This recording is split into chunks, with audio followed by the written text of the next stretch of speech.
چې الله فرمایي والفجر وليال عشر، زما د په سهار قسم وي، په لس پود می قسم وي.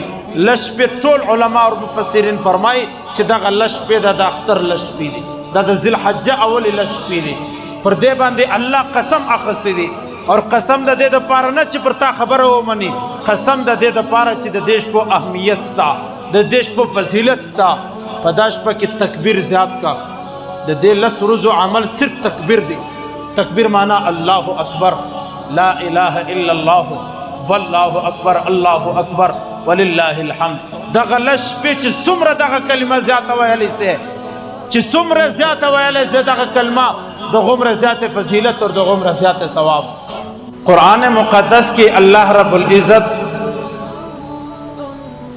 ارشاد فرمائی والفجر ولیال عشر، زما دی پا فجر یعنی پا سحار قسم وی اور پا لش بود زما قسم وی. دا اللہ رب العزت خپل پا قرآن مقدس کی قسم اخی، چی زما دی پا قرآن قسم وی، پا فجر پا سحار دی می قسم وی اور پا لش بود زما قسم وی.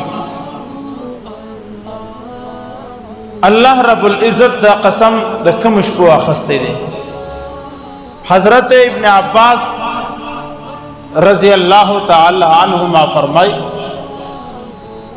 چې د دې سه مراد د لش پو سه مراد چې الله و ازما د په لش پو قسم وي، د دې لش پو سه مراد دغه د اختر لش پی د لوی اختر لش پی دی.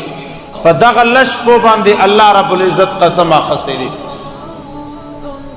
حضرت مجاہد رحمت اللہ تعالی علیہ ډیر غټ مفسر قرآن تیر سو دی، بزرگ تیر سو دی. آغا فرمائی چې اللہ رب العزت فرمائی والفجر ولیال عشر، زما دی په فجر په سحار قسم وی او په لش بود می قسم وی. دغه لش په هم دغه امام مجاہد رحمت اللہ علیہ فرمائی چې دغه لش پی دی، دا د لوی اختر لش په دته چې عشرہ ذی الحجہ ویل کیږي، دغه لش په مراد دی. نور بے شمار محدثین مفسرین علماء ټول په دې تشریح کې فرمایي چې د دې سره مراد دغه لش پی دی چې کوم لش په دغه لوی اختر